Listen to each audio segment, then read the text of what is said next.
Bien, jóvenes, muy buenos días a todos. Bienvenidos a esta nueva semana, segunda semana de actividades lectivas correspondientes al semestre 2021-1. A lo mejor un poquito más entusiasmados a pesar de la crisis que estamos viviendo, la crisis de salud, pero un poco entusiasmados por el triunfo de Perú el día de ayer, ¿no? Nos han dado un buen regalo por el Día del Padre, nuestro seleccionado patrio. Vamos a hablar ahora acerca de un grupo de fármacos muy interesantes, ¿sí? También muy controversiales, digamos, en estos tiempos, ¿no? Se habla de los corticoides, como excelentes antiinflamatorios que se deben utilizar. Otros dicen que no se deben utilizar, pero realmente cuando la enfermedad lo requiere, sí son muy importantes, ¿no?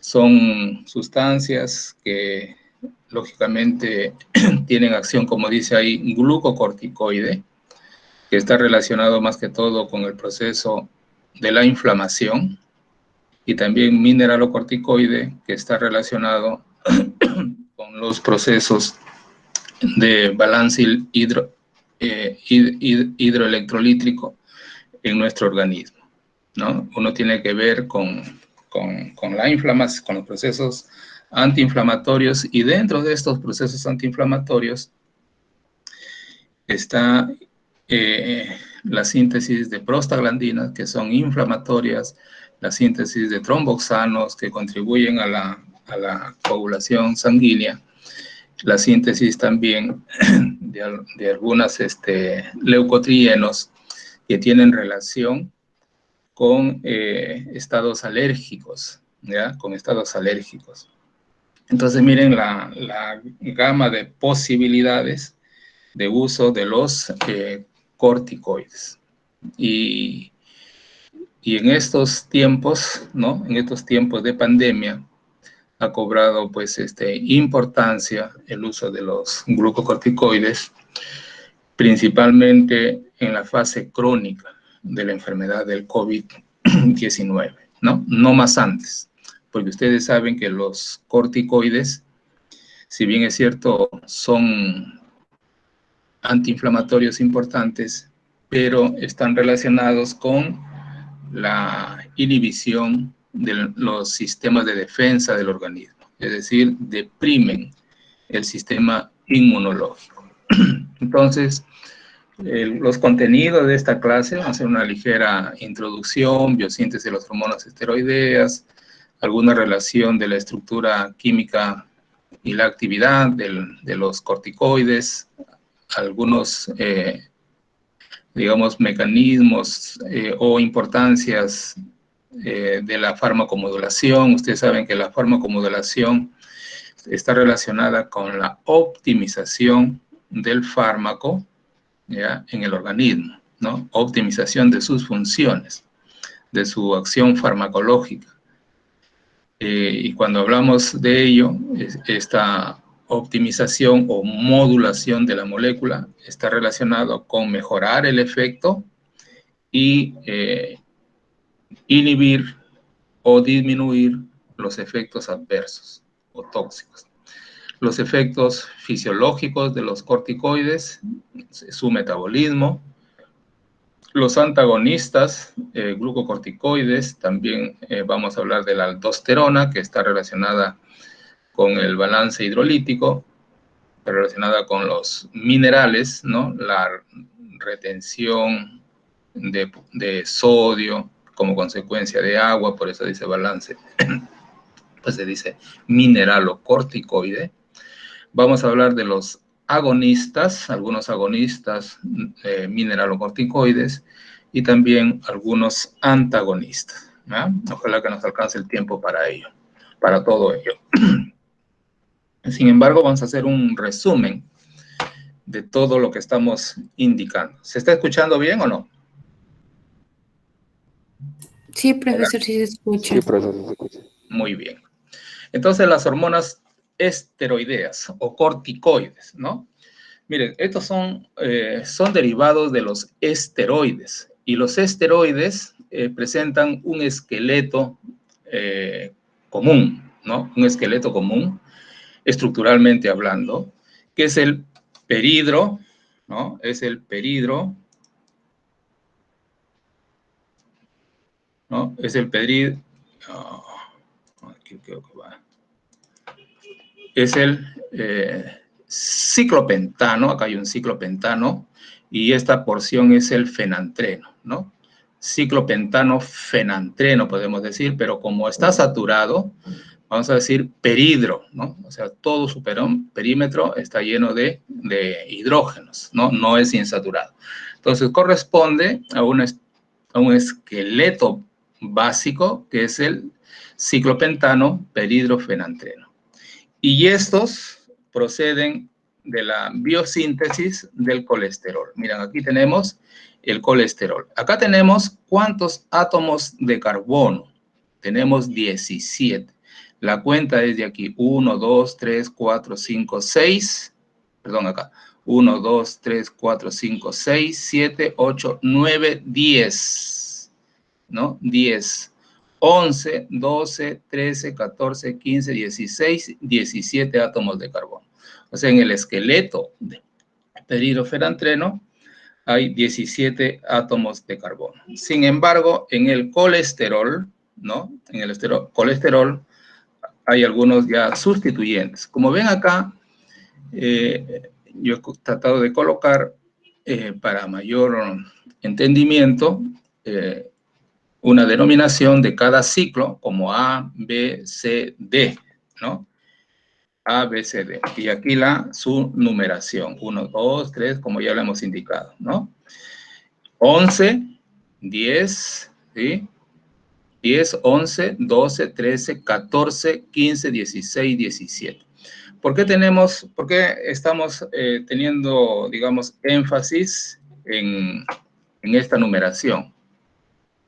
Porque en estos lugares, en estas zonas, ¿ya? En el carbono, por ejemplo, en el carbono 3, en el carbono 10, en el carbono 11, ¿ya? En el carbono 17, en el carbono 16, ¿sí?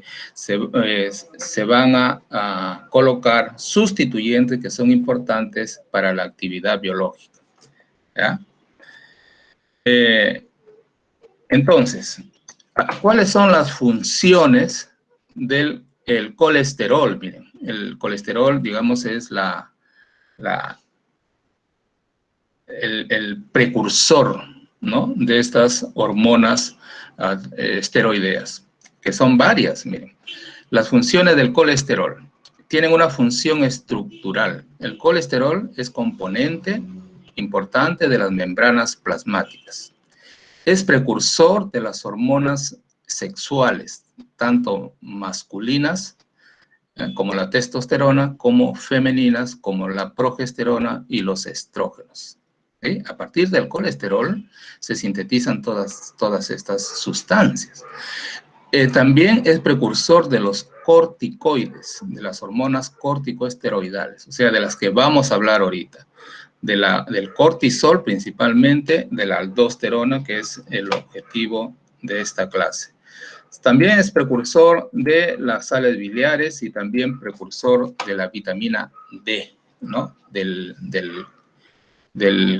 calicalciferol, ¿no? De la vitamina D, es que si no te pones al sol, ¿sí? No se activa esta vitamina D. Entonces, las hormonas, ¿no? Las hormonas esteroidales son prácticamente las hormonas sexuales y los corticosteroides, ¿no? Las hormonas sexuales y los corticosteroides. Nosotros nos vamos a ocupar de esta partecita de aquí, ¿ya? De los corticosteroides. Y aquí tenemos el colesterol. Miren, el colesterol también también es en su estructura básica, tiene el ciclopentano perhidrofenantreno. Pero ojo acá, el colesterol tienes, aparte del carbono 17 que estaría acá, tiene el carbono 18, carbono 19, carbono 20, 21, 22, 23, 24, 25, 26, 27 átomos de carbono. O sea, el colesterol es una estructura con 27 átomos de carbono. Dentro de esa estructura está el ciclopentano perhidrofenantreno, que está conformado por 17 átomos de carbono. Ahí está, ¿no? 17 átomos de carbono. Del colesterol, ¿no? Del colesterol, que es el ciclopentano perhidrofenantreno, vamos a ver acá digamos, una molécula que ya tiene sustituyentes, que se llama el pregnano, ¿no? El pregnano. Pero aquí ustedes lo ven con el nombre de 5-alfa-pregnano. Quiere decir que la configuración, ¿ya? En el carbono 5 del sustituyente del carbono 5 es alfa, ¿no? Es alfa. Vamos a ver cuál es el carbono 5. Aquí es 1, igual que acá, 2, 3, 4, 5 sería acá. Este es 6 y aquí es 7, como dice aquí. Entonces, en el carbono 5 hay un sustituyente que es el hidrógeno y que está hacia abajo. Si está hacia abajo, quiere decir que es alfa. Si está hacia arriba, como este metilo de acá, es beta. Entonces, díganme ustedes, el sustituyente del carbono 9, que sería este de aquí, ¿qué configuración tiene? ¿Alfa o beta? ¿Alfa o beta será? ¿Jóvenes?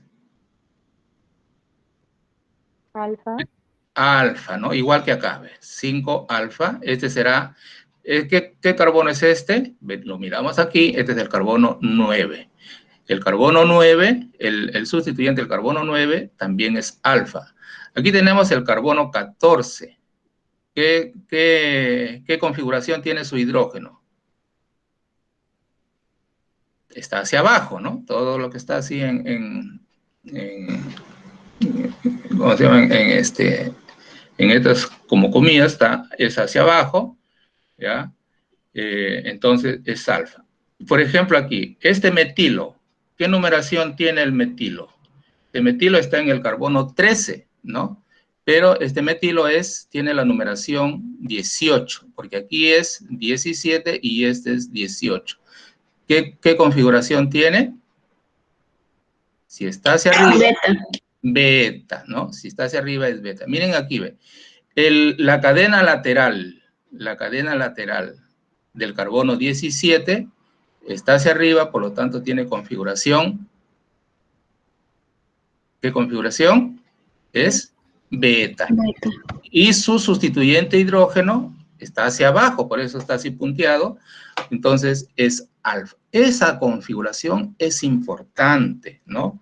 Para el funcionamiento de la molécula. Miren, si este carbono es 17, ya le dije, este es el 18, este metilo es el 19, el metilo 18 está sobre el carbono 13 del ciclopentano perhidrofenantreno.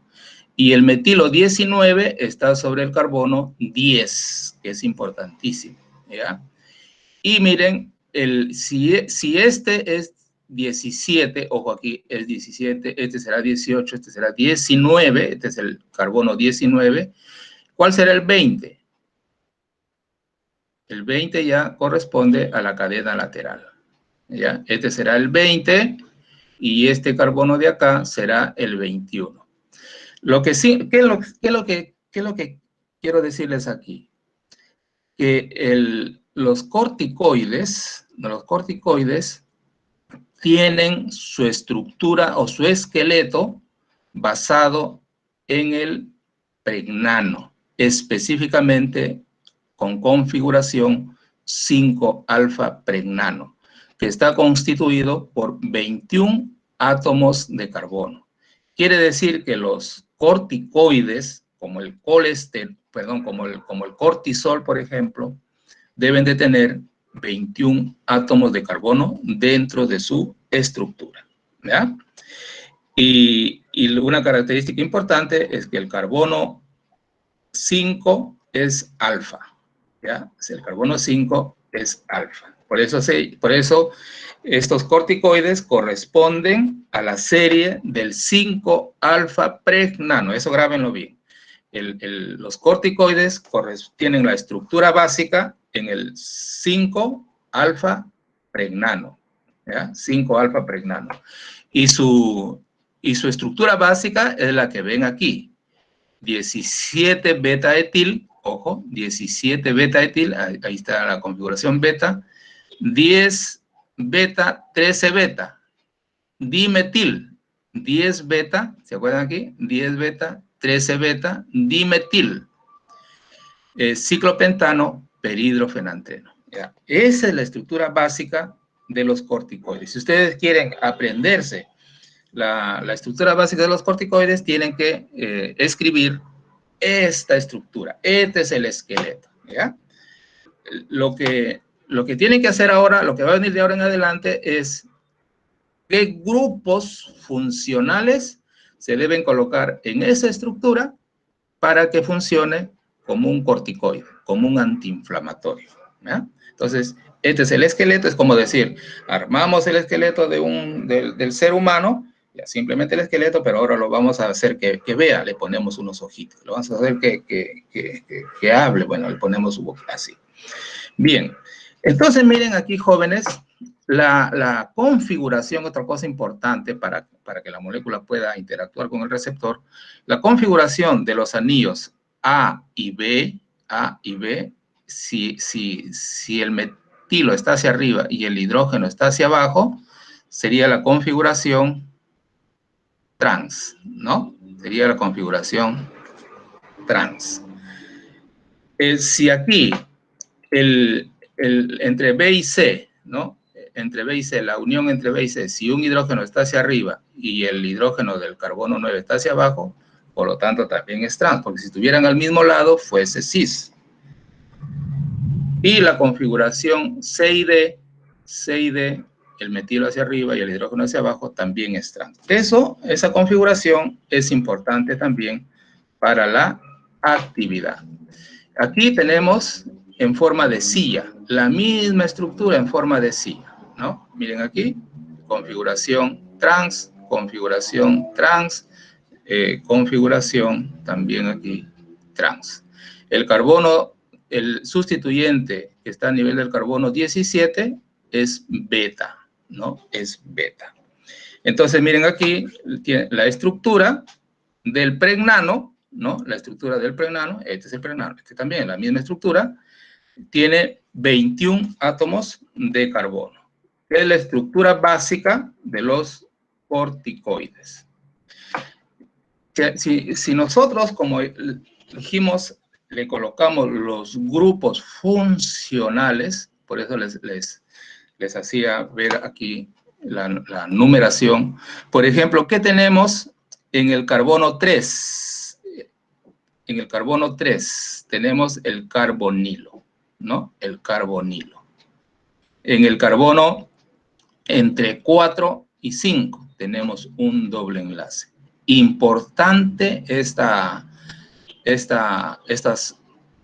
grupo funcional y esta insaturación para la actividad de la molécula, del cortisol o cortisona. Este es un corticoide. Miren, lo único que se ha hecho aquí es colocarle sus grupos funcionales para que esta molécula tenga actividad antiinflamatoria. Miren, la misma estructura, ¿no? A ver acá, 17, 18, 19, 20, 21 átomos de carbono. Entonces corresponde al esqueleto del pregnano. ¿Ya? Corresponde al esqueleto del pregnano. Pregnano, que a su vez tienen como base la estructura del ciclopentano perhidrofenantreno. ¿Ya?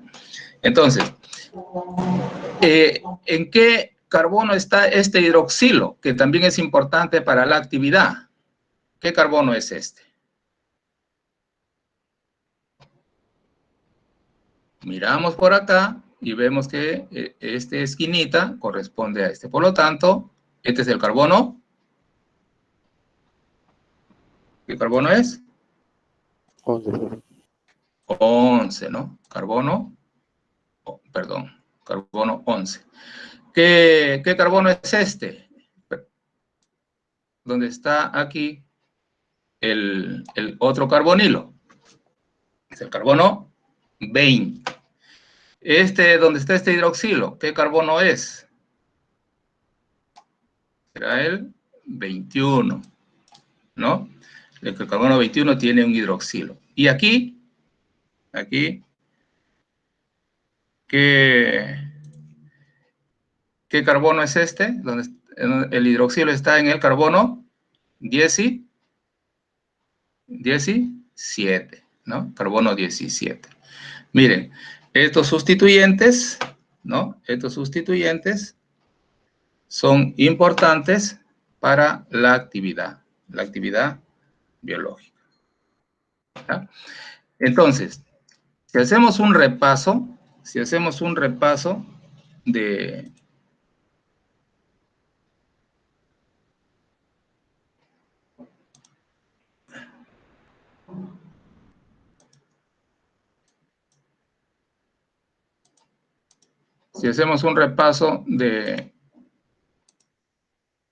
los sustituyentes, vamos a decir así que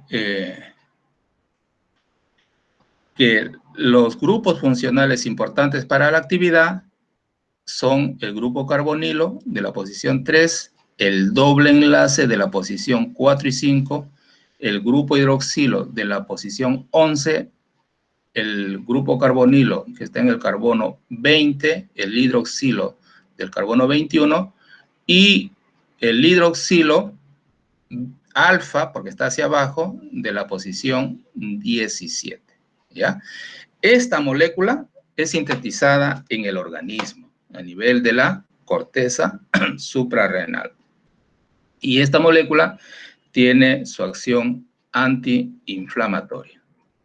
Aquí les he puesto, miren aquí, esta estructura, que también es un pregnano igual que acá, esta estructura. Pero miren, esto está en, ¿cómo le llaman esto? Me olvidé. La configuración de este hidrógeno, esta flechita invertida, significa que, así como acá, significa que la configuración es beta. Aquí también, la flecha significa que la configuración es beta, o sea, estaría hacia arriba. Entonces, si bien es cierto, esta estructura es semejante a este pregnano de acá, ¿ya? Pero el hecho que el hidrógeno esté en esta configuración, ¿ya? En esta configuración, o sea, este hidrógeno no está hacia abajo, sino que está hacia arriba, porque así lo indica la flecha, está hacia arriba, por lo tanto es una configuración beta. Por eso esta será el 5 beta pregnano. Y miren la conformación de la molécula.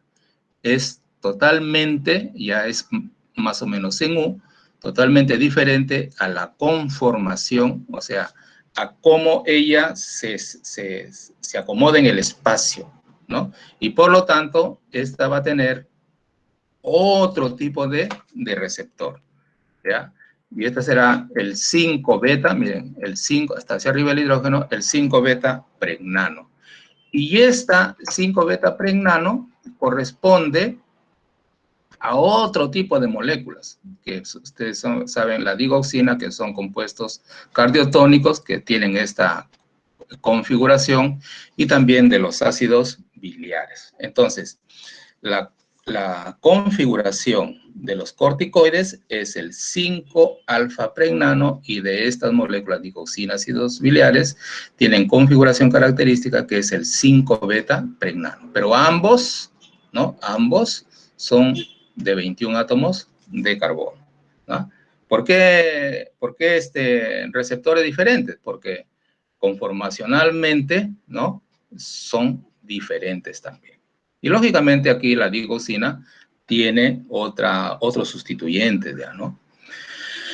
Entonces, miren aquí, ustedes saben que el estrés, ¿no? El estrés es un estímulo importante que llega hacia el hipotálamo para que se libere el factor liberador de corticotropina, ¿no? El factor liberador de corticotropina que estimula a la adenohipófisis para que libere la adrenocorticotropina, y a nivel de la corteza suprarrenal se sintetice el cortisol, ¿ya? Aquí está la molécula del cortisol que hemos visto hace ratito.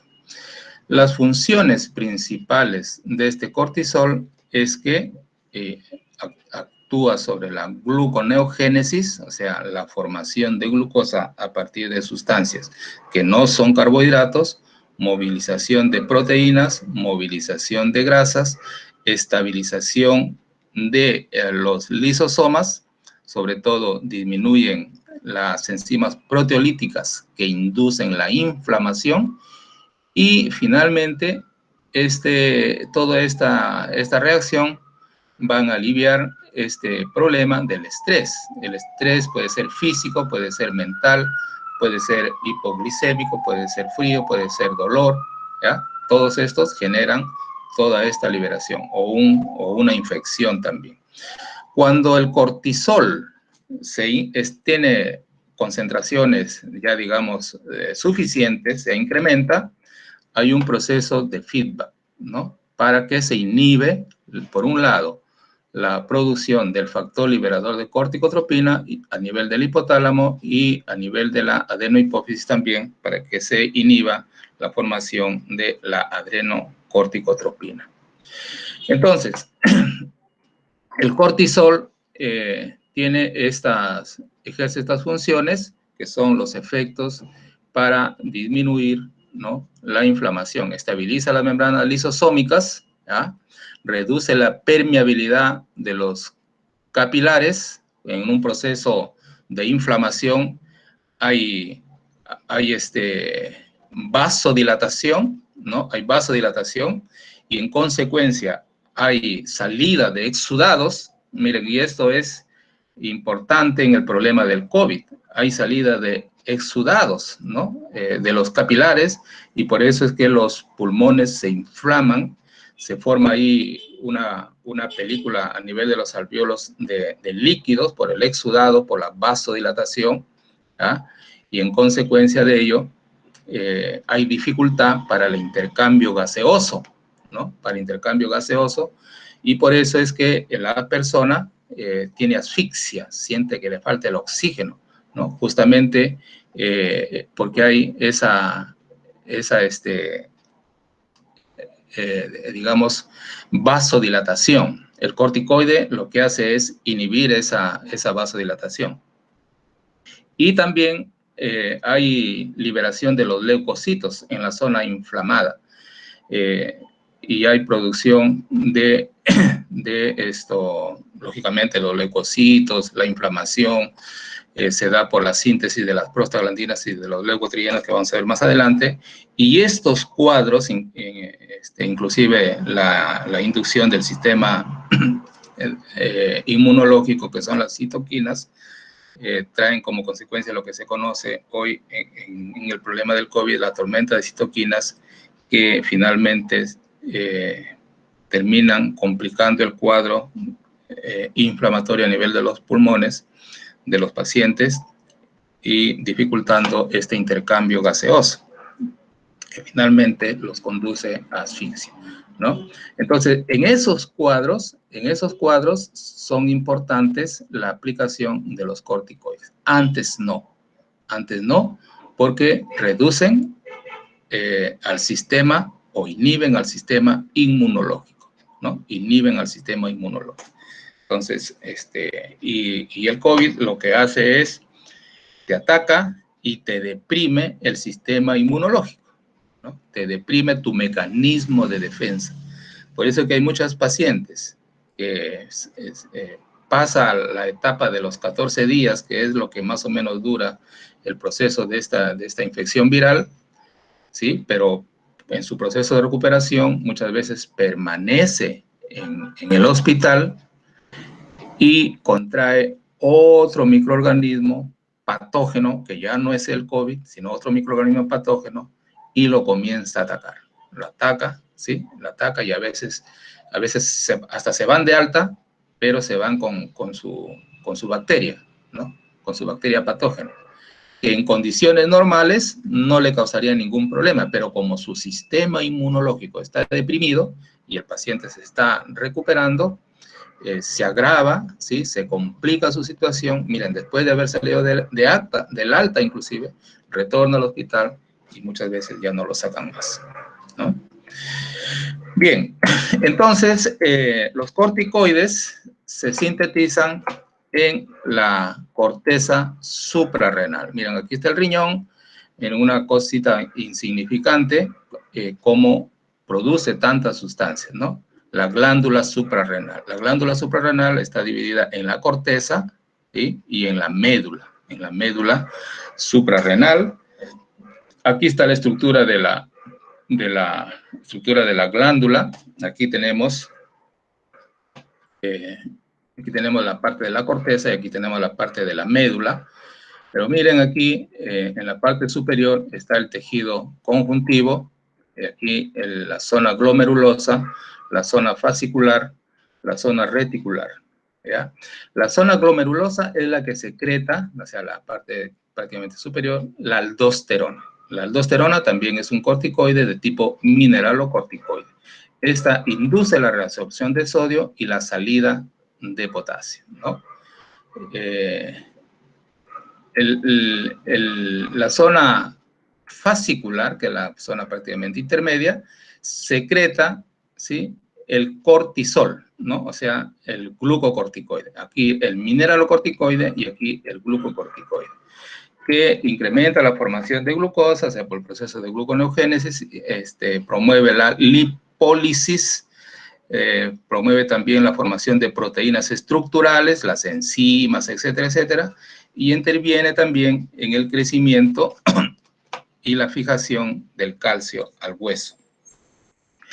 Y la zona reticular, miren, sintetiza las hormonas sexuales, tanto el androstenediol y la testosterona, ¿ah? Promueven el desarrollo de la pubertad y el crecimiento. Y miren aquí la zona medular secreta la epinefrina y la norepinefrina. Por eso que un estrés también desencadena un estado de alerta del paciente, porque la epinefrina y la norepinefrina son catecolaminas que tienen que ver más que todo con el sistema nervioso autónomo, ¿no? Que está relacionado con el sistema simpático, ¿no? Que es un sistema de alerta, ¿ya? Aquí tenemos, estas son las estructuras del androstenediol y de la testosterona. Miren aquí, ¿no? Estas estructuras también corresponden al ciclopentano peridrofenantreno, pero el androstenediol solamente tiene 17, 18 y 19 átomos de carbono, igual que la testosterona. Por lo tanto, es un corticoide, su estructura básica es el ciclo pentano peridrofenantreno, pero solamente tiene 19 átomos de carbono, 17, 18 y 19, ¿ya? 19 átomos de carbono. ¿Cuántos tiene estos corticoides? ¿Cuántos átomos de carbono tiene en su estructura básica? 21. 21. Y miren aquí, las hormonas sexuales tiene, en este caso las masculinas, tiene solamente 19. Miren las características. Entonces aquí, miren el colesterol, simplemente esto como así como una figura general. El colesterol pierde su cadena y se convierte en pregnenolona, ¿no? Pierde su cadena y se convierte en pregnenolona. Hay una oxidación, aquí tenemos aquí, miren, pierde su cadena y se convierte en un pregnano, ¿no? En un pregnano. 17, 18, 19, 20, 21. 21 átomos de carbono. Pero en el carbono 3 tiene un hidroxilo, ¿ya? Y en el carbono 20 tiene un carbonilo, pero no tiene grupo hidroxilo. Entonces el carbono 3 sufre una oxidación, ¿sí? Y se convierte, se oxida, ¿no? Se convierte en carbonilo, de hidroxilo pasa a carbonilo. Luego hay una hidroxilación en el carbono 17, perdón, en el carbono 21, ahí está, se hidroxila, entonces se sintetiza la deoxicorticosterona, ¿sí? Luego hay una hidroxilación en el carbono 11 y ya tenemos la corticosterona, ¿no? La corticosterona. Luego viene una enzima, la aldosterona sintetasa, y coloca prácticamente un aldehído, ¿no? Un aldehído en el carbono, en el metilo 18, ¿no? Y tenemos la aldosterona. La aldosterona es un corticoide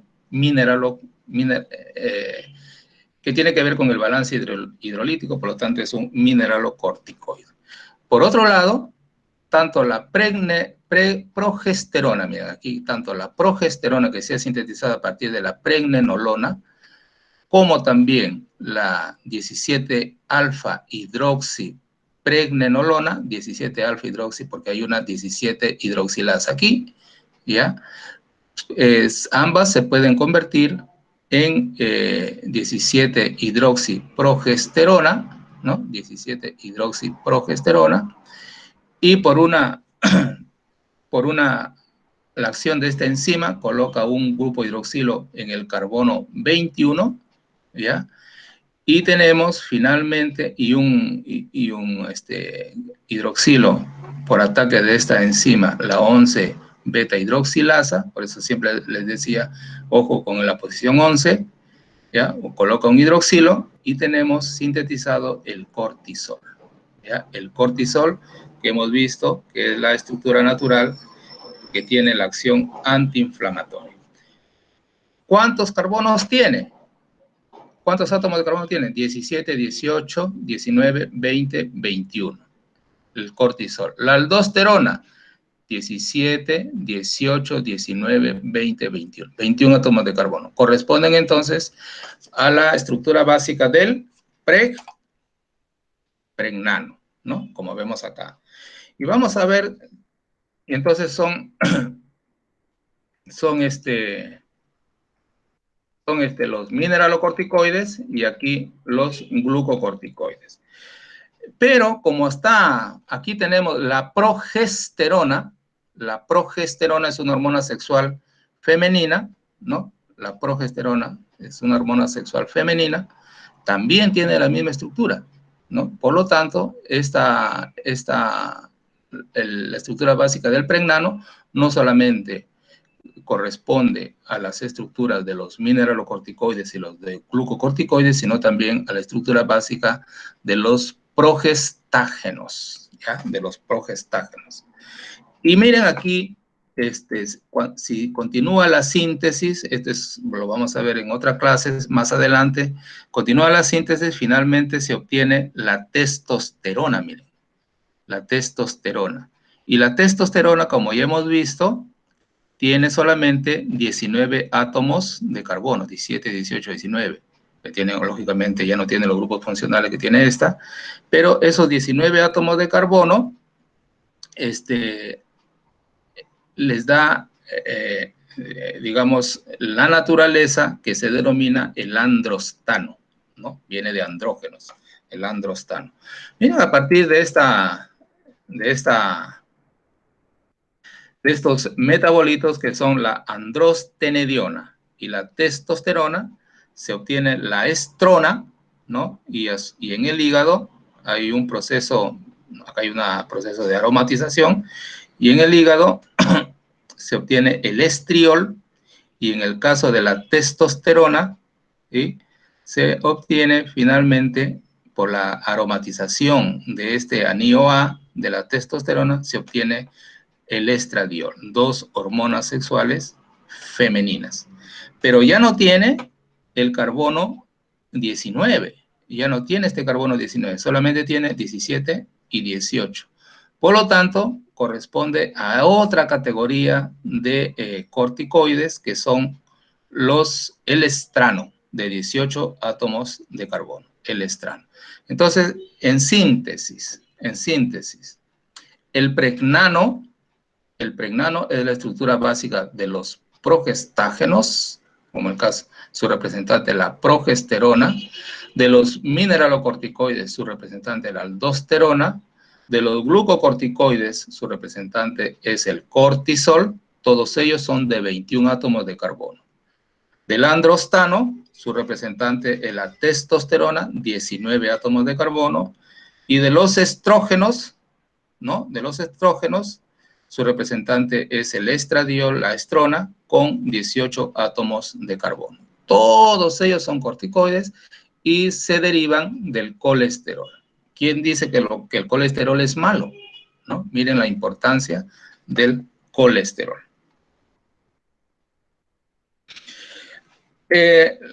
Aquí simplemente para graficar la acción de las hormonas esteroideas, ¿no? Miren aquí, tienen prácticamente dos partes, ¿no? La parte de la entrada, una zona a nivel del citoplasma y otra acción a nivel del núcleo. Entonces, hay una zona citoplásmica, hay una acción citoplásmica y luego hay una acción a nivel del núcleo nuclear, ¿no? Primeramente, estas hormonas son transportadas por una proteína, ya se libera, y en esta liberación ingresa a través de la membrana hacia el interior de la célula, se une a la proteína, se une a una proteína que actuaría como un transportador, y esta proteína promueve un proceso de translocación hacia el núcleo, ingresa al núcleo, se une también ahí a un complejo, a un receptor que interactúa con la cadena de ADN, ¿no? La cadena de ADN, se promueve un proceso de transcripción, se sintetizan las proteínas, ¿sí? Se sintetizan las proteínas por la transcripción por el RNA mensajero, y en el retículo endoplásmico se traduce esto y se sintetizan las proteínas, que dentro de ellas pueden ser enzimas, receptores y otros, ¿no? Enzimas, receptores y otros, que sería la respuesta biológica. Entonces miren aquí, jóvenes. Los glucocorticoides inhiben la síntesis de prostaglandinas, inhiben la síntesis de los tromboxanos y a su vez la síntesis de los leucotrienos, los glucocorticoides. Pero estas prostaglandinas, tromboxanos, leucotrienos se sintetizan a partir del ácido araquidónico. El ácido araquidónico es una estructura, como ven ustedes aquí, un ácido graso poliinsaturado, ¿no? Poliinsaturado, que deriva de la membrana plasmática, ¿no? Que está conformado por fosfolípidos, Uno de esos ácidos grasos contiene, lógicamente, aparte de los fosfatos, contiene las cadenas, ¿no? Las cadenas de ácidos grasos, dentro de ellas el ácido araquidónico. Cuando se libera este ácido araquidónico por acción de la fosfolipasa, ¿no? Por acción de la fosfolipasa, este ácido araquidónico puede sufrir dos mecanismos, digamos, o dos vías, ¿ya? Una, que los ataca la ciclooxigenasa, y otra vía que lo ataca la lipoxigenasa. Cuando ataca las ciclooxigenasas, hay la formación de prostaglandinas y hay la formación de tromboxanos, diferentes prostaglandinas, y aquí también hay diferentes tromboxanos. Las prostaglandinas, su acción principal, la que nos interesa ahorita, es la inflamación. y los tromboxanos los procesos de coagulación, ¿ya? Y las lipooxigenasas, la formación de leucotrienos. Los leucotrienos tienen que ver más que todo con el sistema inmunológico, alérgico, ¿no? Procesos alérgicos más que todo. Entonces, miren, estas prostaglandinas inclusive intervienen en la contracción uterina y en la disminución del tono bronquial, también en la agregación plaquetaria, en la vasodilatación, en la broncodilatación, ¿ya? Y también, ojo, en la regulación de la secreción ácida a nivel del epitelio gastrointestinal. Por eso es que cuando, y miren, y estas prostaglandinas promueven mayormente el proceso de la inflamación. Los tromboxanos tienen que ver con la agregación plaquetaria, es decir, con los procesos de coagulación sanguínea, también con la vasoconstricción y con la broncoconstricción, ¿ya? Con la broncoconstricción. Y las lipooxigenasas son mediadores, perdón, los leucotrienos son los mediadores de los procesos anafilácticos. Entonces, miren, si nosotros consumimos un corticoide, todo esto se inhibe. Y no hay inflamación, ¿no? No hay inflamación, no hay contracción uterina, no hay regulación del epitelio, digamos, ácida a nivel del estómago, no hay formación de tromboxanos, por lo tanto, no habrá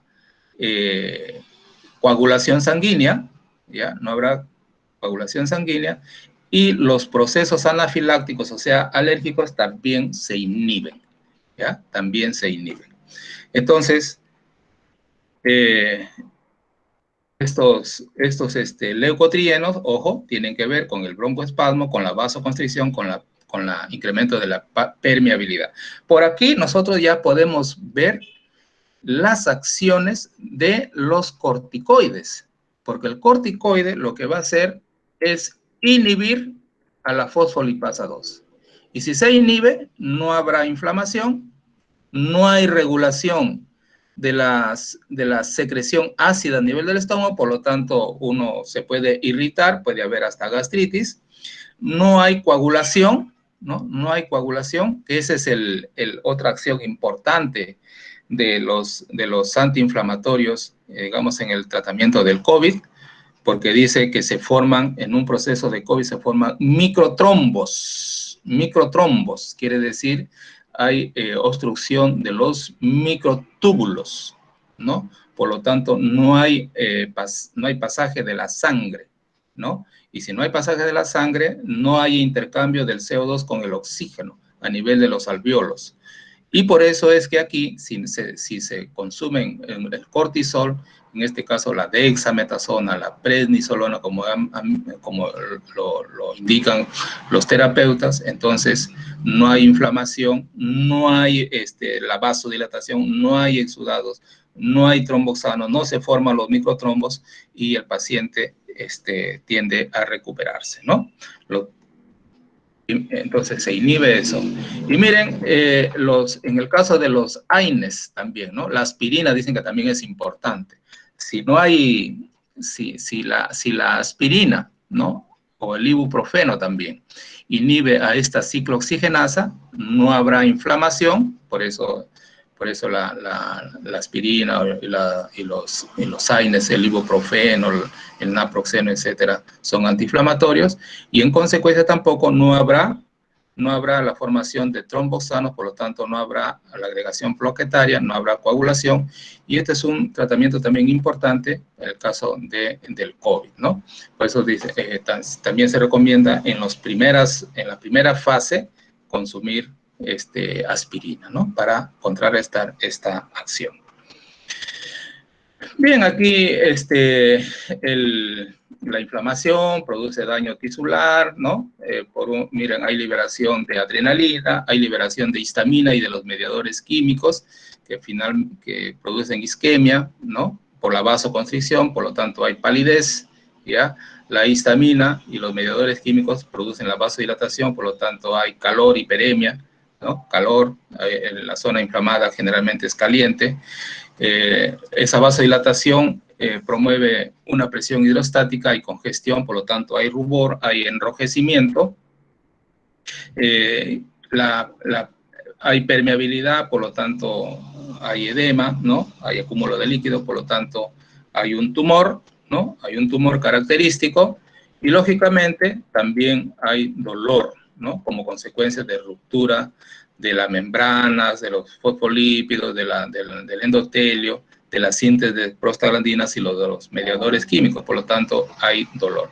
Por lo tanto, la sintomatología característica de una inflamación es la palidez, el calor, el rubor, que es el enrojecimiento, y intenso dolor, como consecuencia de todo este mecanismo. ¿Ya?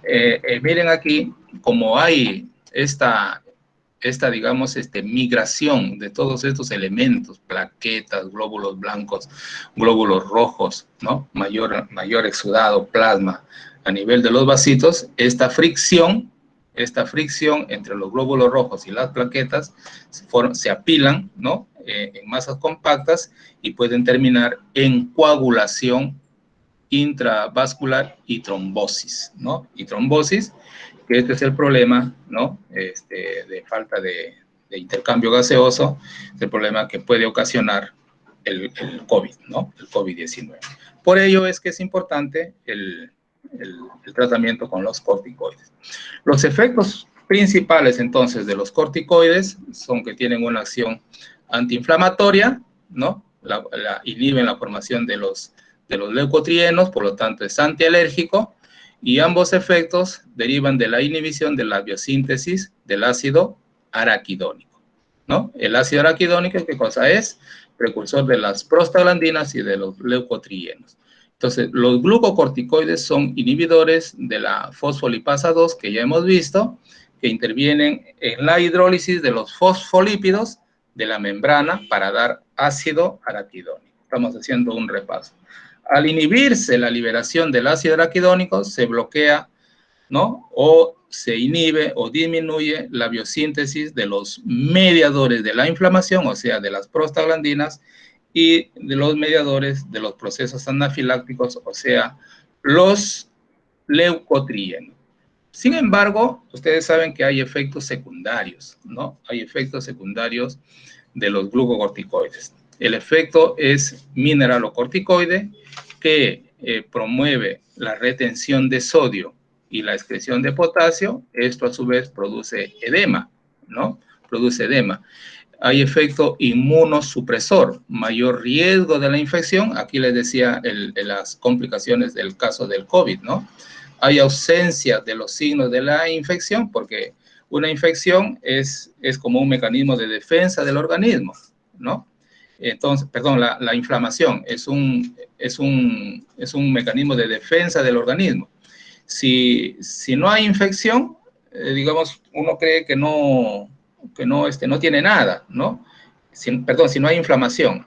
Y la inflamación te genera dolor también. Entonces, si tienes un problema ahí, no te duele y no se inflama, a lo mejor dicen, bueno, no tengo nada, ¿no? Y sin embargo, el proceso infeccioso continúa.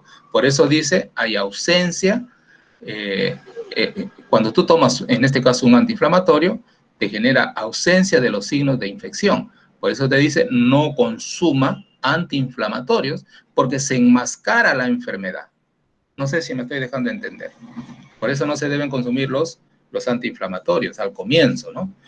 O te dicen así, ve, no consumas, si tienes un proceso infeccioso, bacteriano, etcétera, etcétera, toma tus antibióticos, pero no consumas antiinflamatorios, porque los antiinflamatorios te deprimen el sistema inmunológico, y lo que necesita el organismo es digamos, activar su sistema inmunológico para defenderse de ese agente patógeno. Por eso que no es recomendable. Por eso dicen son inmunosupresores. Entonces, esta inmunosupresión te condiciona a un mayor riesgo de infección o te enmascara la enfermedad, ¿no? Entonces, no tengo nada, pero sin embargo, como dice, la enfermedad sigue avanzando. Se produce una toxicidad cardiovascular porque esta retención de sodio, ¿no? Esta retención de sodio te produce retención de agua y en consecuencia hay edema. Y si hay edema, se incrementa el volumen sanguíneo y si eso sucede, hay hipertensión, hay alteración hidroelectrolítica, o sea, hipopotasemia, porque hay excreción de potasio, y hipocalcemia, ¿no?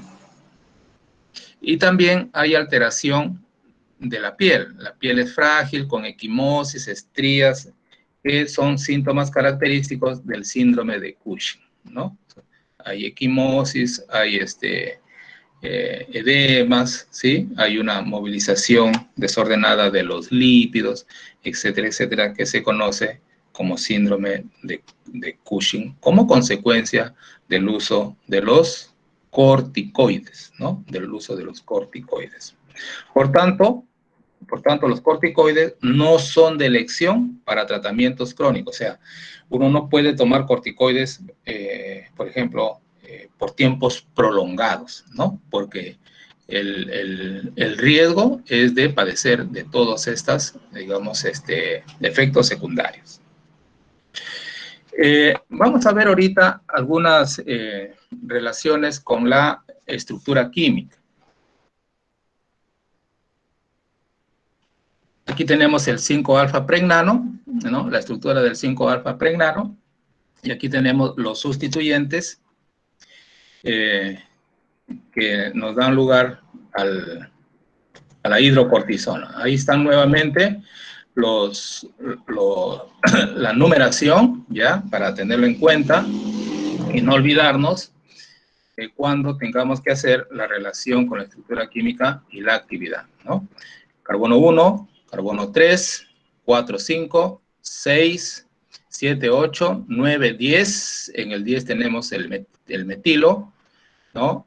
Acá tenemos el 11, un hidroxilo, el 12, 13, el 14, 15, 16, 17, un hidroxilo alfa, y el 17 beta sería un carbonilo, finalmente un hidroxilo en el carbono 21, ¿no? En el carbono 21. Entonces, numeración 1, 2, 3, 4, 5, 6, 7, 8, 9, 10, 11, 12, 13, 14, 15, 16, 17, 18, 19, 20, 21. Por lo tanto, corresponde al pregnano. Miren, este cortisol, que es la molécula activa, por acción del NAD, ¿ya? Se puede reducir, oxidar este grupo hidroxilo de la posición 11, ¿ya? Oxidarse a grupo carbonilo, obteniéndose la cortisona. Pero esta es una reacción metabólica, digamos, que sucede en el organismo de manera espontánea y que a su vez puede esta cortisona reconvertirse a cortisol. Se considera que esta cortisona es inactiva, no se une ni al receptor mineralocorticoide, que es de la aldosterona, ni al receptor glucocorticoide, ¿ya? Entonces, los sustituyentes principales para la actividad del corticoide, o sea, del cortisol, son el carbonilo, ¿no? Conjugado con el doble enlace de la posición 4,5, el grupo hidroxilo de la posición 11, el alcohol carbonílico de la cadena lateral de la posición 17 beta y el grupo hidroxilo de alfa de la posición 17 alfa, lógicamente, ¿no? Esos son los grupos más importantes para la acción del cortisol o de los corticoides, ¿ya? Esta es la molécula natural y tienen una acción, digamos, una potencia de 1, se considera de 1 porque es el precursor, ¿no? Y si queremos hacerlo, que esta molécula dure más, ¿no? O sea, más potente y tenga más o menores efectos mineralocorticoides, lo que se hace son las modificaciones moleculares, ¿no? pero fortaleciendo, manteniendo o protegiendo estos grupos funcionales, ¿ya? Carbonilo, posición 3, conjugado con un doble enlace, hidroxilo de la posición 11, ojo, ese está en beta, hidroxilo en posición 17 en alfa y una cadena lateral hidroxicarbonada en la posición 17. ¿Ya? ¿Por qué es importante, indispensable la presencia de estos grupos? Porque esos grupos van a interactuar específicamente con las proteínas. Miren, la proteína 642, 739, ¿no? La asparagina 564, la arginina 611, la glicina 570, de el que está a nivel del receptor, ¿no? Que está a nivel del receptor. Generalmente son por puentes de hidrógeno, ¿no? Generalmente por puentes de hidrógeno. Imagínense si no estuviera este grupo carbonilo, ¿no? La actividad no se manifiesta, ¿no? Si no estuviera esta cadena lateral, no hay esta interacción, por lo tanto, no habría la activación del receptor. ¿Ah? Entonces, los glucocorticoides sintéticos se originan a partir de esta estructura natural que es el cortisol.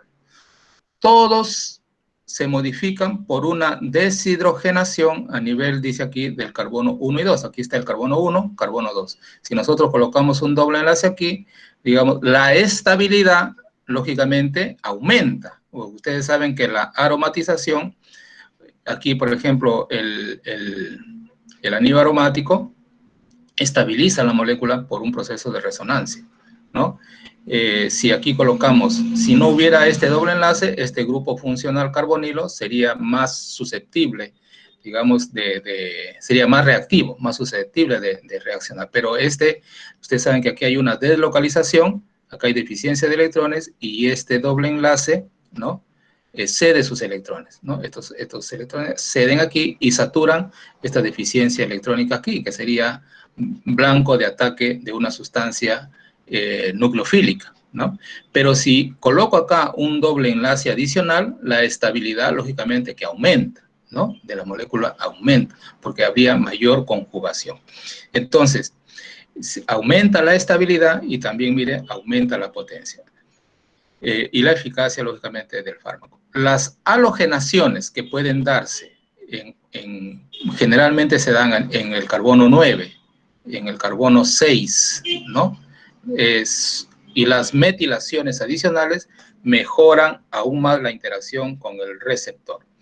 Y muchas de ellas disminuyen el efecto mineralocorticoide. Aquí,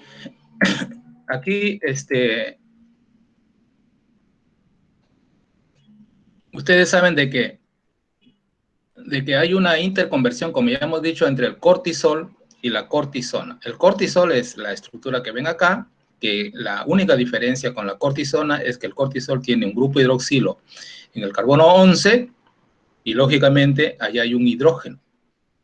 Allá hay un hidrógeno. Como el oxígeno es altamente electronegativo, digamos que este hidrógeno es fácil de eliminarse, ¿no? Es fácil de eliminarse.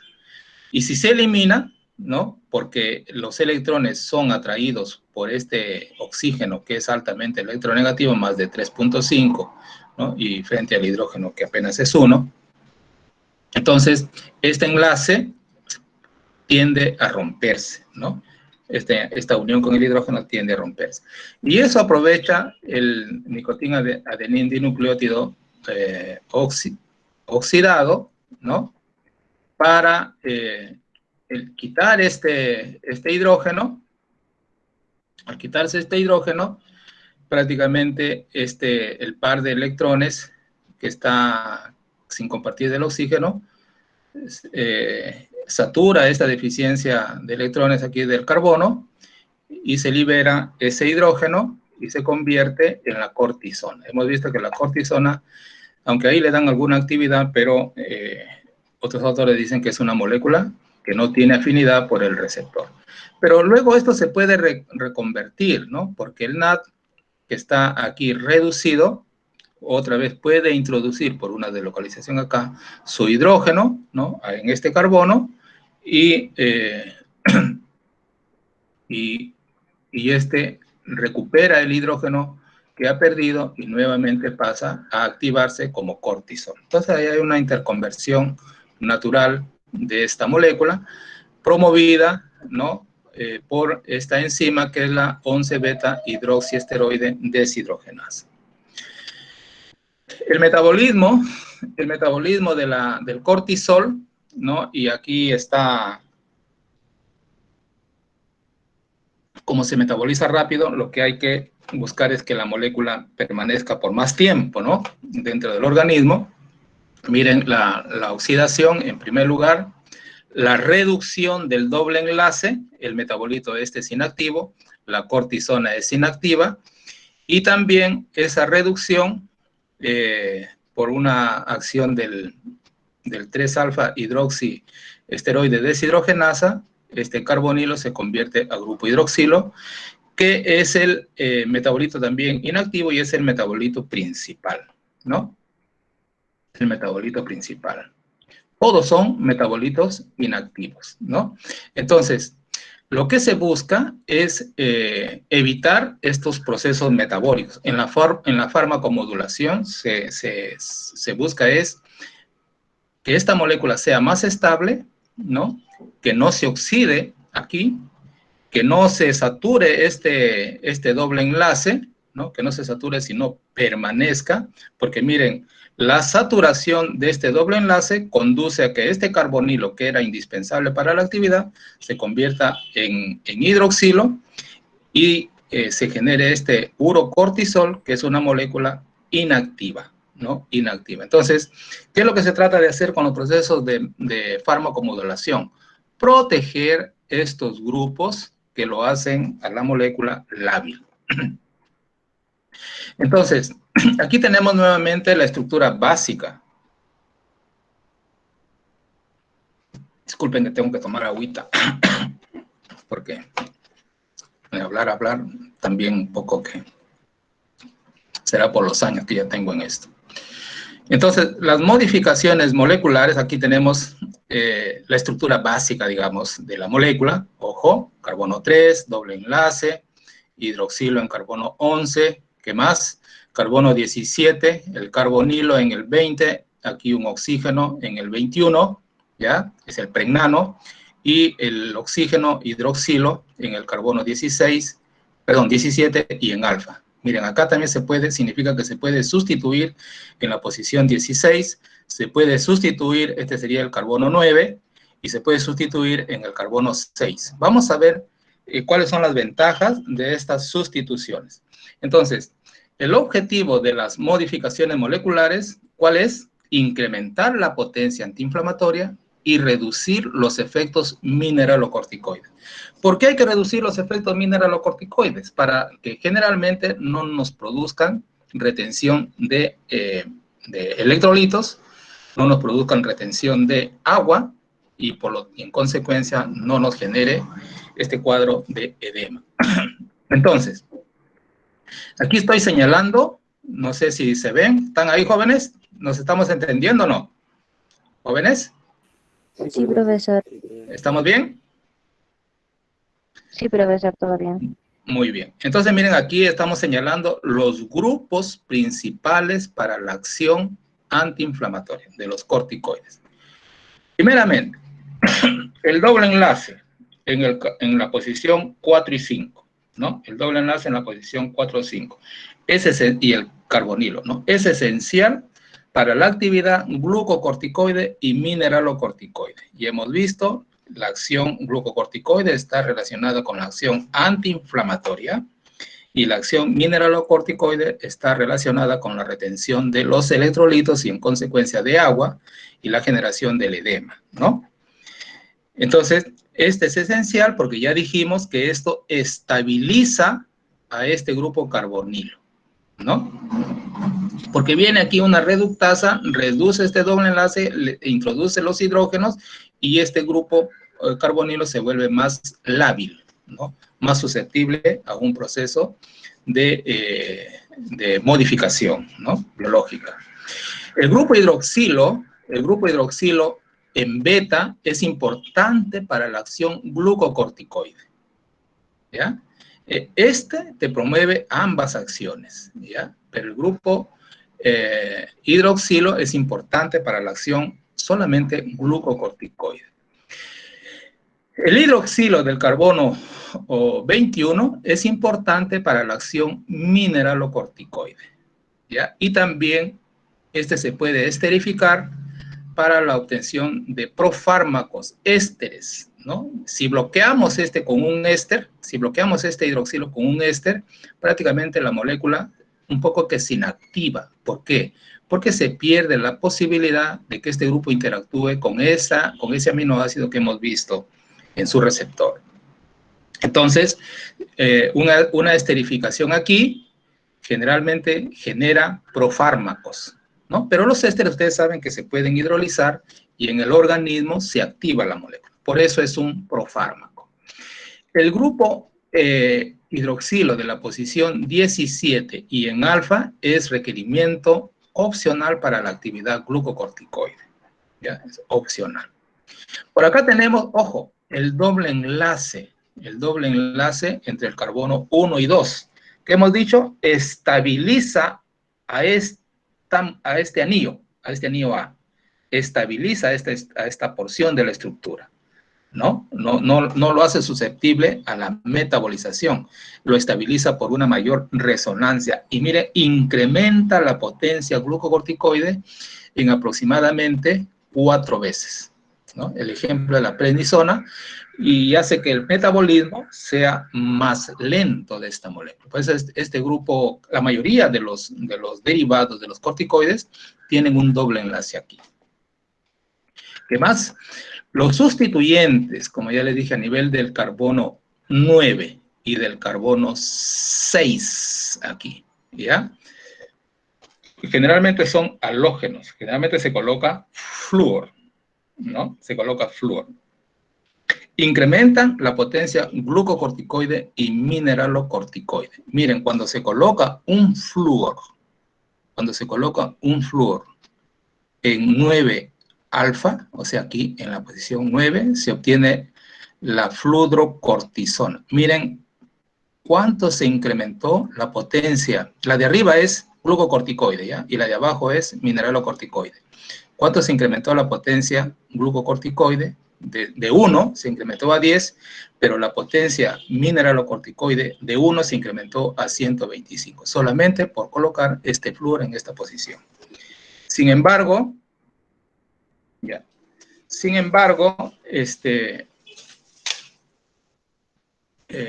apareció? Buenos días. Disculpe. ¿Qué apareció?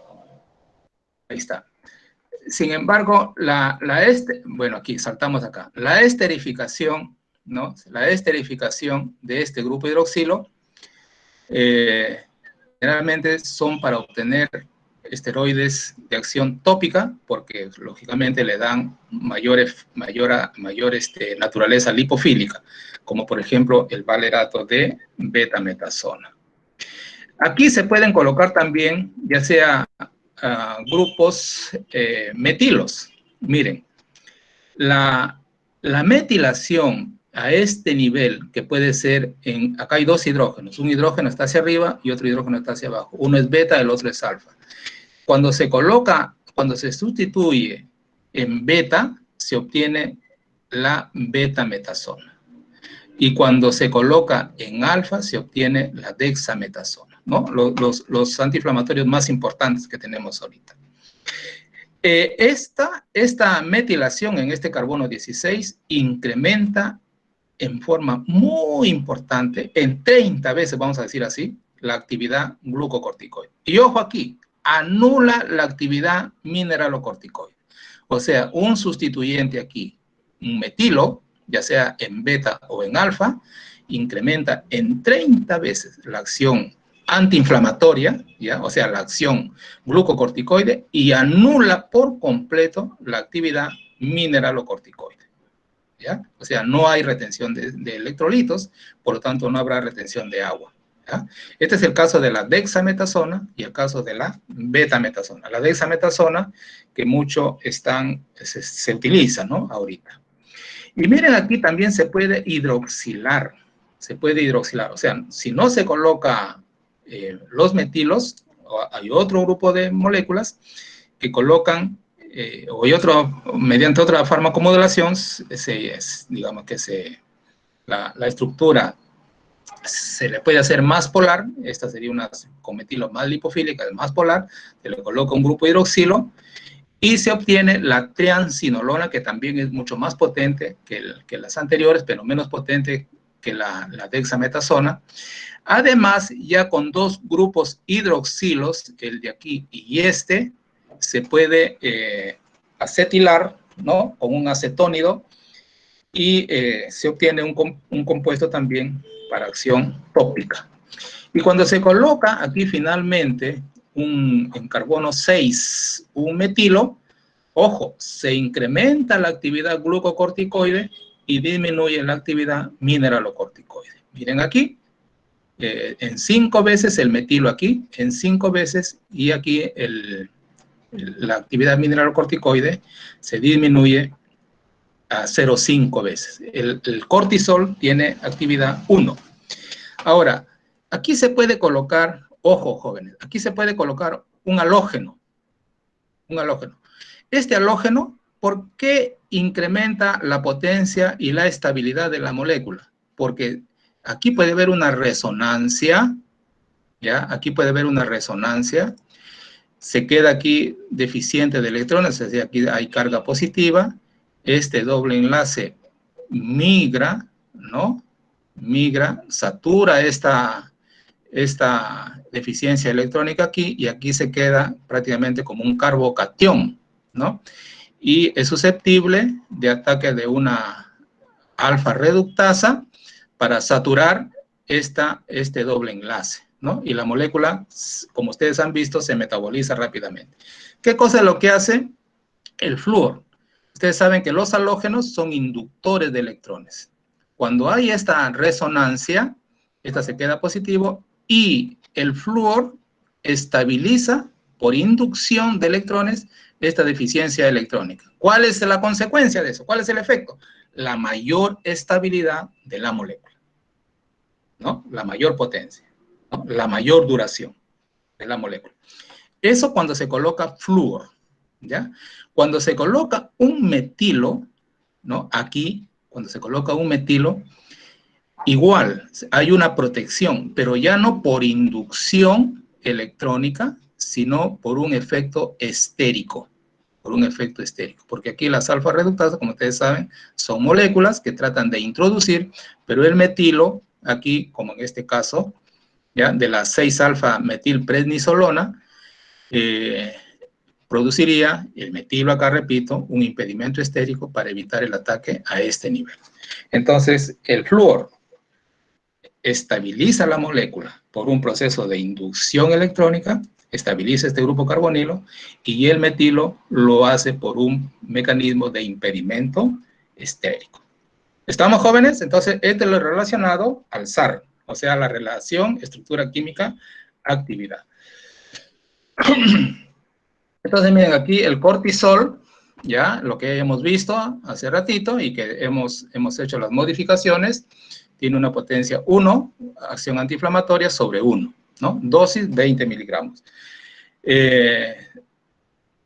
Aquí, por ejemplo, el doble enlace que hemos visto, ojo, el doble enlace, se introduce un doble enlace, se obtiene la prednisona o prednisolona, porque tiene un grupo hidroxilo, prednisona si tuviera grupo carbonilo. Miren, ¿cuánto aumentó? A 4. Y la acción mineralocorticoide es 0,8. O sea, la parte de arriba es acción antiinflamatoria y la parte de abajo acción mineralocorticoide. La única modificación que se ha hecho acá es la introducción de un doble enlace entre el carbono 1 y 2. Y hemos dicho que hay una mayor estabilidad por resonancia. Permite entonces dosis más baja. Mire, de 20 miligramos bajó a 5. ¿No? Bajó a 5. O sea, mayor potencia antiinflamatoria. Si nosotros bajamos dosis, también bajamos efectos adversos. Actualmente se ha recomendado, está recomendada esta prednisona para el COVID. ¿Y cuál es, digamos, por qué es importante? Aparte de la estabilidad, que también, digamos, la conformación pasa de semisilla aquí a una conformación bote, ¿no? Bote plano. La cortisona igual, la cortisona ya no tiene grupo hidroxilo, sino tiene carbonilo en el carbono 11. Miren la potencia antiinflamatoria de 0,8 y la potencia mineralocorticoide de 0,8. Pasa a prednisona. Prednisona, la anterior que hemos visto es la prednisolona, porque el sustituyente aquí es hidroxilo. 4 y 0,5, ¿no? Importante. Igual. Si introducimos un flúor en el carbono 9, habíamos dicho que este es el carbono 9, vamos repasando, 1, 2, 3, 4, 5, 6, 7, 8, 9. Miren, 9, en 9 estamos colocando un flúor y obtenemos la fludrocortisona, Este flúor va a estabilizar a este hidroxilo. ¿Qué le pasa a este grupo hidroxilo? Hemos visto de que se oxida, ¿a qué? ¿A cuál? A carbonilo, ¿no? Se oxida a carbonilo. Entonces, ¿por qué se oxida a carbonilo? Porque aquí hemos visto que hay un hidrógeno en alfa, un hidrógeno que pobrecito está que se prende de ahí, ¿no? A pesar de que el grupo hidroxilo le está jalando sus electrones para que él se vaya, ¿no? Entonces, el flúor lo que hace es, como también es altamente electronegativo, entonces jala los electrones y al jalar los electrones estabiliza, ¿no?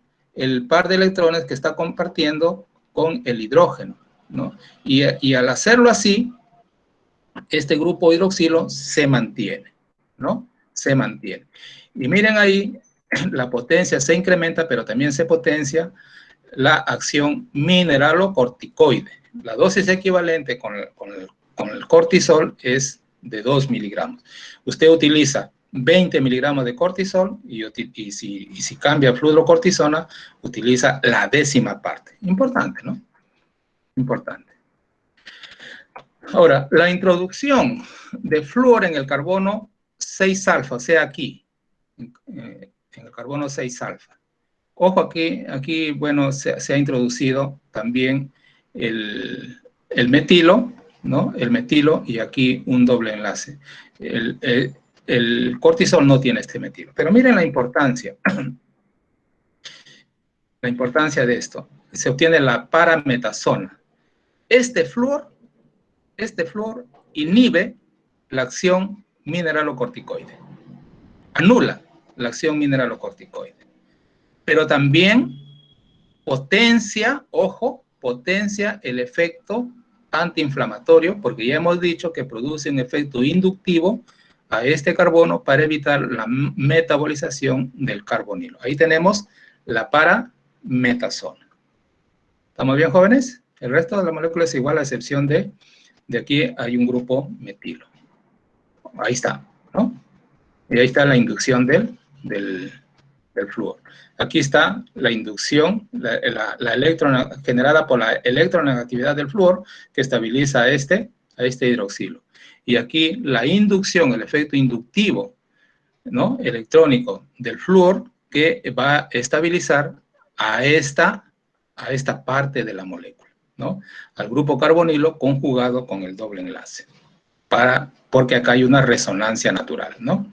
Si aquí hay la resonancia natural, perdón, hay una resonancia natural, se quedaría deficiente de electrones. Y si se queda deficiente de electrones, es susceptible de un ataque nucleofílico, ¿no? Pero aquí, electrofílico, perdón. Pero aquí, aquí el flúor evita ese ataque, ¿no? Porque está saturando esa deficiencia electrónica.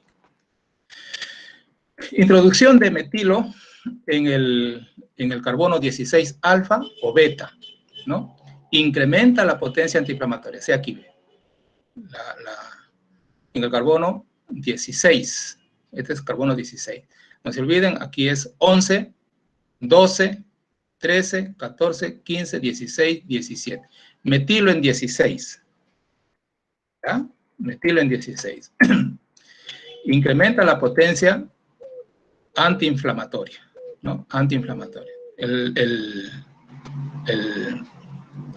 Digamos, la molécula se llama la dexametasona. Ojo, la dexametasona tiene flúor en la posición 9 y tiene un doble enlace en el carbono 1 y 2. Entonces, esta molécula está bastante protegida, ¿no? Por la resonancia a nivel del anillo A, por el flúor que protege el grupo hidroxilo de la posición 11 y por el metilo, ¿no? Que está incrementando la lipofilia de la molécula y está protegiendo el ataque a este nivel, ¿no? El ataque a este nivel. La dexametasona, ojo, ya se utiliza apenas 0.75 miligramos, ¿no? Y la betametasona, esta es la dexa, que el flúor, perdón, el metilo está hacia abajo y la beta, el metilo está hacia arriba, ¿no?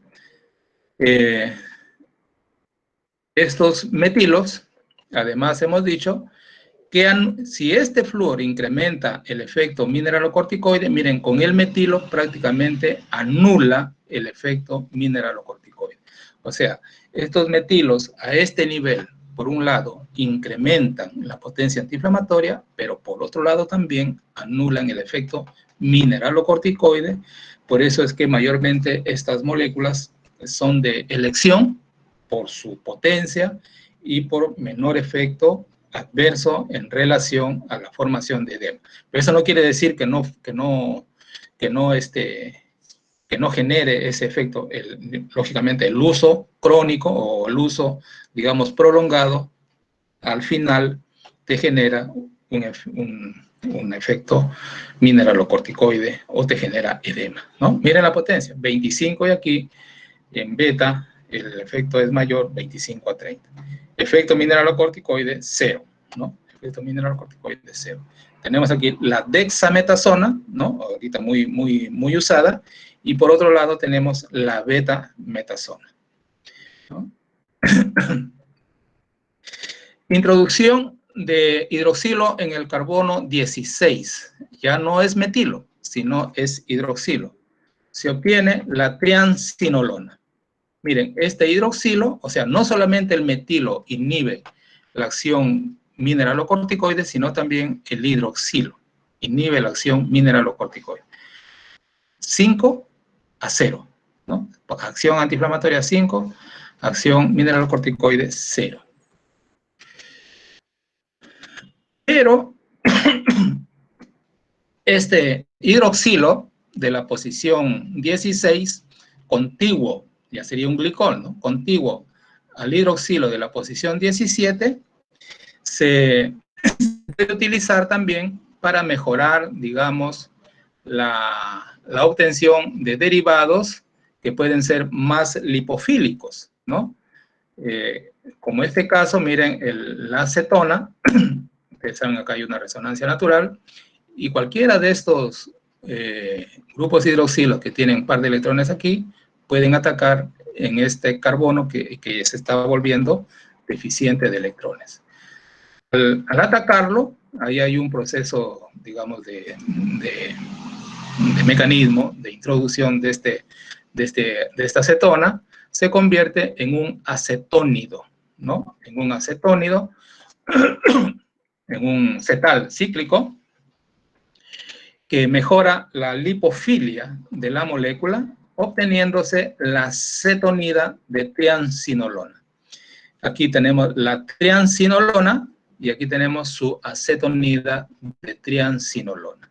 Se utiliza en crema, en loción, en crema ya para uso tópico, ¿no? Para mejorar. ¿Por qué se coloca este grupo acetónido? Para mejorar la lipofilicidad de la molécula, que penetre a través de la piel, porque se utiliza en crema o en loción, ¿ya? Penetra a través de la piel y poco a poco vaya ejerciendo su acción antiinflamatoria y a su vez antialérgica o inmunosupresora, porque se utiliza en el lupus eritematoso también, ¿no? También en inflamación. Y también en ampolla a nivel de intramuscular, porque estos grupos se van liberando lentamente por su afinidad con los lípidos de la membrana, ¿no? del músculo, se van liberando lentamente, ahí como que se retienen y el efecto es más prolongado, ¿no? Derivado acetónico más potente y más lipofílico, 8 veces más potente que la prednisolona, ¿no? que la prednisolona. Ustedes saben que la prednisolona, la única diferencia es que no tiene este grupo hidroxilo. ¿Ya? Otro, la esterificación. Ojo, la esterificación tanto del grupo hidroxilo, aquí el grupo hidroxilo está al otro lado, ¿no? Pero sigue siendo alfa. El grupo hidroxilo se ha esterificado por un propionilo y también el hidroxilo del carbono 21 se ha esterificado por otro propionilo. Y en lugar de tener aquí flúor, como lo tiene la dexametasona, tiene un halógeno que es el cloro. Y se obtiene entonces la beclometasona 17,21 dipropionato o dipropionato de beclometasona. Esto es un glucocorticoide tópico, ¿no? De muy alta potencia y más que todo se utiliza como en aerosol, ¿no? En aerosol para casos de asma, como un broncodilatador, ¿no? En cuadros de rinitis alérgica y en dermatosis. Menor riesgo de absorción sistémica, por su menor riesgo de absorción sistémica. Entonces,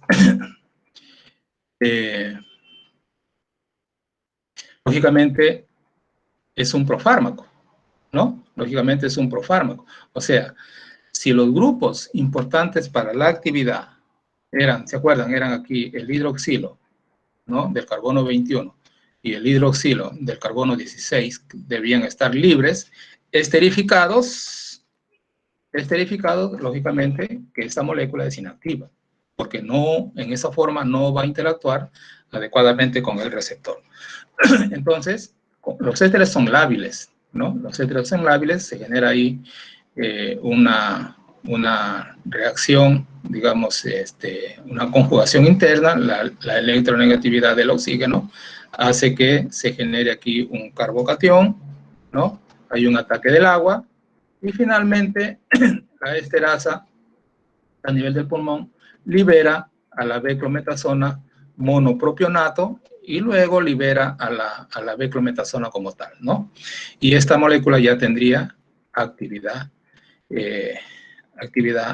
antiinflamatoria y con tiempo de vida media también bastante prolongado. ¿Ya? Inhiben la expresión entonces de los genes que codifican los factores proinflamatorios, citoquinas, quimioquinas, etc. Esta beclometasona también en aerosol se está utilizando en problemas de COVID. El deflazacor. El deflazacor, miren aquí, se ha colocado se ha cambiado el grupo hidroxilo por un grupo amino, ¿no? Que ustedes han visto en el curso 1, pueden actuar como isósteros, pero aquí se ha introducido una oxazolina y en consecuencia también este es un profármaco, ¿no? Es un profármaco, aquí también se ha colocado un acetil en el carbono hidroxilo del carbono 21, se libera para obtener el 21-hidroxi de flazacor, o sea, sin esto de aquí. También muy importante como para ejercer los efectos antiinflamatorios y inmunosupresores. Una molécula relativamente nueva, aprobado en el año 2017. Un antiinflamatorio que se utiliza en la distrofia muscular de Duchenne, ¿no? Aquí un cuadrito que más o menos nos clasifica a los antiinflamatorios que acabamos de ver, los antiinflamatorios de acción corta, que duran más o menos entre 8 a 12 horas, los antiinflamatorios de acción intermedia, que tienen una duración de 18 a 36 horas, y los antiinflamatorios de acción prolongada, que tienen una duración de 36 a 54 horas, ¿no? Ustedes podrán deducir que mientras más vamos modificando la molécula, estamos haciendo que su efecto o la duración de su acción sea mayor porque la molécula se hace más estable. Miren, la de acción corta, la hidrocortisona, ¿no? La hidrocortisona o la cortisona, que son las moléculas naturales, ¿no? Son las moléculas naturales, ¿no? Tiene que usarse mayor dosis, ¿no? Tienen que usarse mayor dosis también, ¿no? Su potencia antiinflamatoria es 1, relativamente baja, ¿no? Retención de sodio también es 1, ¿no? Y este es el efecto adverso. Bueno, en cambio, los antiinflamatorios de acción intermedia, por ejemplo, hemos visto la prednisolona, ya no se utiliza 20 miligramos, sino se utiliza 5, y la potencia antiinflamatoria subió, ¿no? Subió a 4 veces mayor. Y la potencia mineralocorticoide baja relativamente un poco. La metilprednisolona, ¿se acuerdan de la metilprednisolona? Que tiene un metilo en carbono 6, potencia antiinflamatoria, la dosis es 4, mucho menor que 25, ¿no? Quiere decir que es más potente. La potencia, ojo acá, es 5, la metilprednisolona es 5. En cambio, la hidrocortisona es 1, entonces 5 veces más potente. Y miren, el efecto de mineralocorticoide es mucho menor, ¿no? Por eso que hemos dicho que el sustituyente en el carbono 6, ¿y dónde más era el otro? En el carbono 16, en el 6 y en el carbono 16, prácticamente inhiben el efecto mineralocorticoide. Y así, ¿no? Miren acá, pero en el caso de la fludrocortisona, que tiene una potencia también antiinflamatoria alta. La fludrocortisona, ¿se acuerdan que tiene el flúor en el carbono 9, ¿no? En 9, hasta hacia abajo. ¿Ya? Pero miren, se incrementa la potencia antiinflamatoria y se incrementa también la potencia mineralocorticoide. Lo que quiere decir que el sustituyente en carbono 9 incrementa la potencia mineralocorticoide. ¿Ya? En cambio, los sustituyentes en carbono 6 y en carbono 16 inhiben la acción mineralocorticoide. Es el caso de la dexametasona, miren, de acción prolongada ya. La dexametasona, ustedes se acuerdan, tiene el doble enlace, así como la prednisolona en el carbono 1 y 2. Tiene un flúor en el carbono 9, pero tiene un metilo en el carbono 16, y miren, potencia mineralocorticoide 0, pero potencia antiinflamatoria 25 y el otro entre 25 y 30. ¿Se dan cuenta? Entonces, con esta tablita podemos hacernos un autoexamen luego de estudiar las moléculas que hemos visto anteriormente y decir, ¿por qué es más potente? ¿Por qué tiene más acción antiinflamatoria? ¿Por qué tiene mayor acción mineralocorticoide? ¿Por qué no lo tiene? Etcétera. Porque son los sustituyentes que están determinando esos efectos. Antagonistas del receptor glucocorticoide, la mifepristona. Miren aquí, la mifepristona es un NOR, ya no tiene el carbono 19, o sea, en esta posición 10 ya no tiene un dimetilamino que induce la conformación inactiva del receptor, o sea, este es un antagonista glucocorticoide, ya se ha cambiado este dimetilaminofenil, se ha cambiado por el hidroxilo, se ha cambiado por esta molécula, ¿no? Por este sustituyente, ya no tiene hidroxilo, por lo tanto, ya no hay interacción con el receptor y por eso es que esta molécula se va a comportar como un antagonista. Además, miren, en la cadena lateral del carbono 20 y 21 se ha cambiado por un propinil. Incrementa la actividad más bien por el receptor de la progesterona, y a su vez, aparte que es un antagonista glucocorticoide, también se utiliza como un antiprogestágeno, como un anticonceptivo, ¿no? Un anticonceptivo oral de emergencia y también es un abortivo, ¿no? ¿Por qué es abortivo? Porque ustedes saben de que la progesterona, ¿no? Induce la anidación del óvulo. Y si se obtiene un antagonista, ¿no? Un antagonista, o sea, un antiprogestágeno, no va a promover la anidación, sino todo lo contrario, ¿no? Entonces, por lo tanto, se considera, bueno, el óvulo se va a anidar después de la fecundación, ¿no? Después de la fecundación, se va a anidar. Pero si se impide esa anidación, dicen, es abortivo. Bueno, ahí hay una discusión tremenda, ¿no? Uno dice, no, es anticonceptivo, otro dice, no, es abortivo. Por eso se le conoce como un anticonceptivo oral de emergencia. La onapristona también es un antiprogestágeno, pero, digamos, también tiene el dimetilaminofenil, que inhibe ya la interacción con el receptor, y ya no, también es un NOR porque no tiene el metilo, y aquí tiene una cadena un poquito más larga, por lo tanto también es un antagonista glucocorticoide, también se actúa como un antiprogestágeno. Los mineralocorticoides, aldosterona. Un ratito, jóvenes, ya estamos terminando. La diferencia, miren, entre la aldosterona y un mineralocorticoide es que la aldosterona ya no tiene grupo hidroxilo alfa en el carbono 17. En el carbono 18, o sea, este carbono 13, ¿no? En la posición 13 había el carbono 18, en el caso del corticoide, acá tiene un aldehído. Pero sí tiene el hidroxilo 11 y sí tiene este carbonilo conjugado con el doble enlace, ¿no? Estamos hablando de la aldosterona, ¿ya? Este aldehído promueve un hemiacetal que hace a esta molécula más estable, pero le da una afinidad por el receptor mineralocorticoide, ¿no? Mineralocorticoide. Se utiliza, lógicamente, la aldosterona es una hormona antidiurética por su capacidad de reabsorción de cloro, de sodio, ¿no? Y su mayor excreción de potasio, ¿no? Ojo, es 3000 veces más mineralocorticoide que la hidrocortisona. O sea, que el antiinflamatorio o el corticoide natural también, ¿no? La aldosterona también es natural. Se utiliza en terapias de sustitución en casos de insuficiencia renal. O sea, es una hormona antidiurética, ¿ya? Es una hormona antidiurética.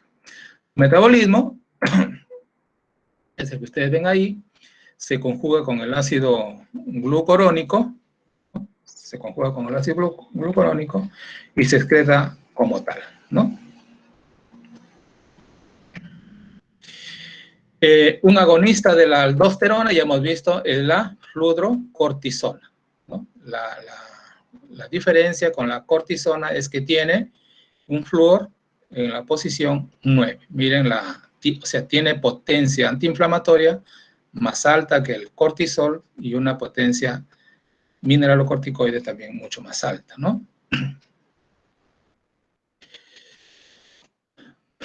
Y aquí tenemos su acetato, ¿no? Su acetato de fludrocortisona que incrementa la actividad en unas 300 veces, ¿no? 300 veces. Disminuye, miren aquí, el acetato en 10 veces. Perdón, de 125 a 10. El aspironolactona es un antagonista de la aldosterona, o sea, es un antagonista del receptor mineralocorticoide. Ojo, que tiene el grupo ceto o sea, conjugado con un doble enlace, ¿ya? O sea, este es semejante al cortisol. Tiene un anillo lactónico que ya lo hace diferente a la cadena lateral de la cortisona, ¿ya? Inclusive de la aldosterona. Reduce fuertemente la actividad sobre el receptor mineralocorticoide. ¿Por qué? Porque este es un antagonista de la aldosterona. Y por otro lado, tiene este grupo que está en posición 7, que es un tioacetil, ¿no?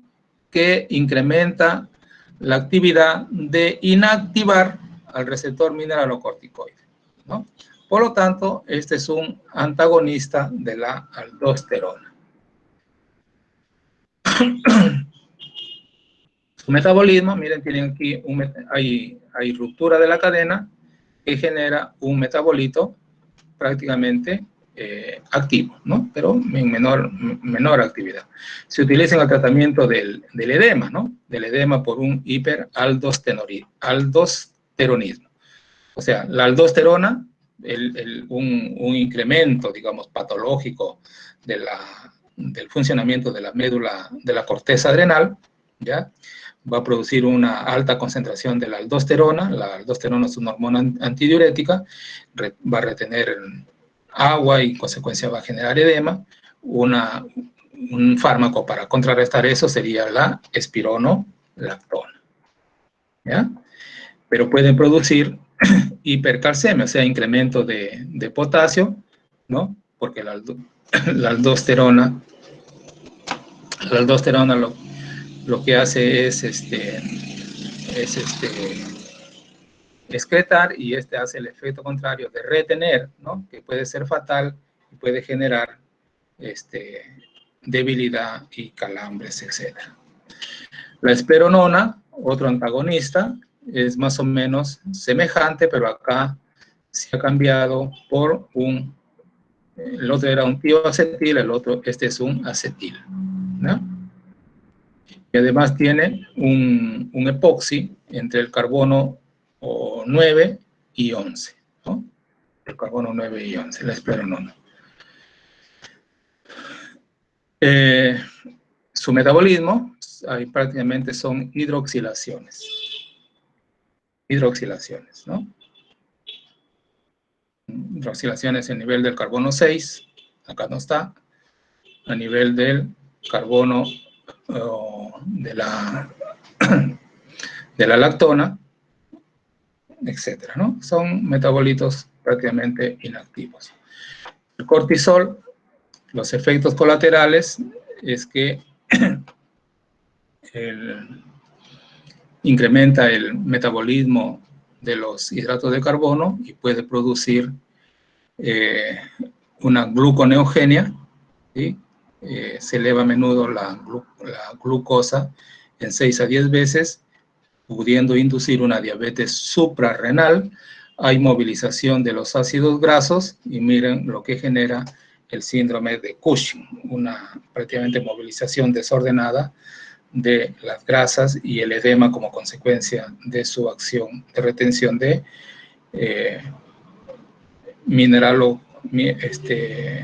de sodio, ¿no? Y el edema. Muy bien, jóvenes. Acá hay una tareita que seguramente lo van a ver en su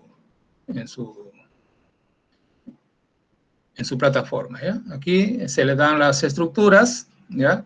Se dan las estructuras del cortisol y sus diferentes derivados, ¿no? La prednisolona, la prednisona, la metilprednisolona, la dexametasona, la betametasona y la clobetasol propionato, ¿no? Clobetasol propionato. ¿Cuál es lo que se quiere hacer es, se muestran estructuras de los diferentes derivados del cortisol, indique mediante un esquema las principales modificaciones estructurales y el efecto farmacológico y farmacocinético que dichas modificaciones producen, resaltando las ventajas y o desventajas más relevantes. Por ejemplo, aquí ustedes ven que se ha introducido un doble enlace, carbono 1 y 2, aquí se ha colocado un metilo, aquí se ha colocado un flúor, acá se ha colocado otro metilo en el carbono 16 y así, ¿no? Y aquí se ha esterificado, cuáles son las ventajas y las desventajas. Bien, ¿alguna preguntita? Creo que estamos sobre la hora. ¿Jóvenes?